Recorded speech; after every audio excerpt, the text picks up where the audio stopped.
Hi there, my name is Spencer King, and I live on the west side of Indianapolis, where I am a first-year teacher working with 4th grade at Garden City Elementary in the Metropolitan School District of Wayne Township.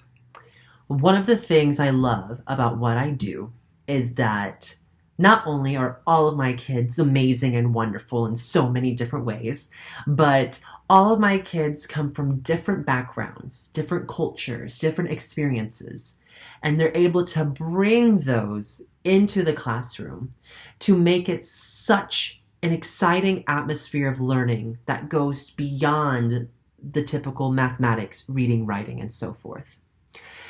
Another thing that I am, aside from a teacher, is I'm also an uncle to a brilliant little boy. He is 7 years old, and something that him and children who I've worked with in the past, and some children who I work with now, they have something called Autism Spectrum Disorder.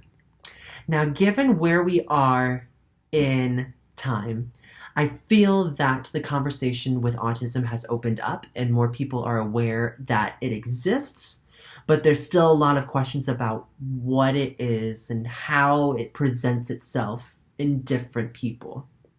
And so I can only speak from my perspective. I am a neurotypical person, so by no means am I speaking on behalf of the community who has autism spectrum disorder.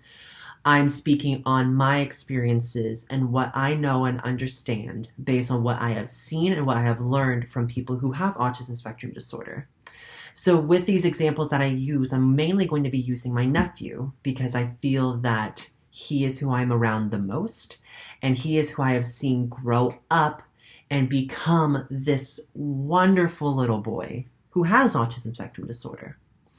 So first things first is, regardless of whether I'm in the classroom or whether I'm out in public, oftentimes if we're at a park and there are other children there and my nephew interacts with them, sometimes my nephew will present a behavior or interact with them in a way that causes them to scratch their head and they're like, I'm not really sure what that means or what's going on. And I think many times what happens is that there's a shame, there's a stigma behind asking questions about something you don't understand. And when you don't understand something, you either want to know or you don't want to know, and you react in a way that may not be the most productive to the conversation. So what I always do is I always embrace openness and honesty. There's no harm in a child asking a genuine question about something they don't understand. The biggest indication that other people see with my nephew is that my nephew is nonverbal, and he is 7, and it is developmentally appropriate for children who are 7 to be able to speak and engage in conversation, whereas my nephew does not. So the biggest question I receive from kids who come across his way or may ask questions about him is, why doesn't he talk? Why does he do this with his arms? Or why does he raise his voice so high that's like, ouch, why is he doing that? When kids ask questions, you can't just shut them down. You can't say, well, that's rude to ask. You can't ask that, or that might be offensive. Because children who are not around people with autism spectrum disorder, or don't read or learn or see or hear about it, if they constantly get shut down for being honest, then they're going to approach the subject of someone with autism spectrum disorder as, oh, this is something that I shouldn't ask questions about. I shouldn't talk about this. Whereas it needs to be something that, hey, my nephew does this because. My nephew does this because.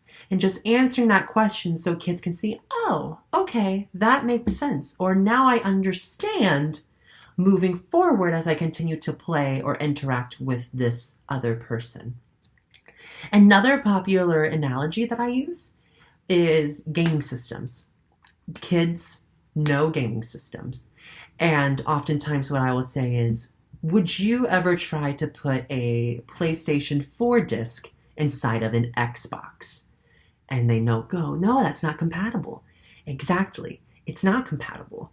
And so you understand that you can't put this into here because it just doesn't fit. there's no one size fits all for every single person, every single child, and it's going to be different depending on the gaming system that you use.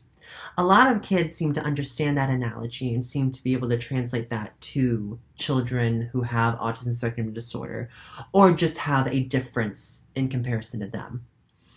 Next, what I always do is I focus on ability. So with my nephew, the first thing that people see is that he doesn't talk, which is very obvious. I said, he may not be able to talk, but he can tell you every single train's name on Thomas a Train. He may not be able to talk, but he knows his ABCs. He may not be able to talk, but he knows his numbers 1 through 20.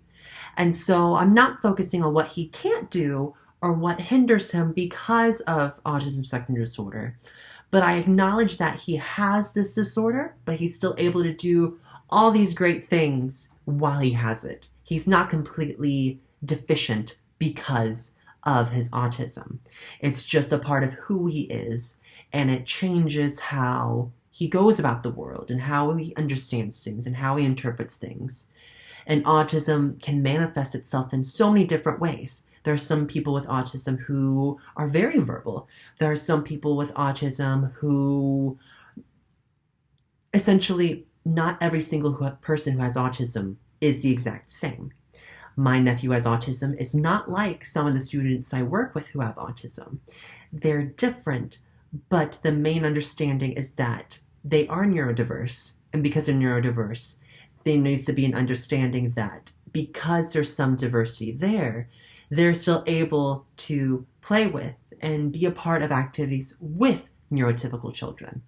Which brings me to my last point to wrap up this video, is that books, genuine, authentic, real stories about children with autism inside of a book helps put into perspective, well, I know someone who's like that, or I've heard about someone who is like that. And when they meet someone with autism, I'm talking about the people who are reading or listening to the story, they go, oh, I remember that story. I'm going to use what I learned from there to apply it to this situation and see, wow, I see this happens in real life. And so that brings to life that, oh, people who have autism spectrum disorder exist, and I can still interact and play and all sorts of things with them just like I would anyone else, just with a few differences.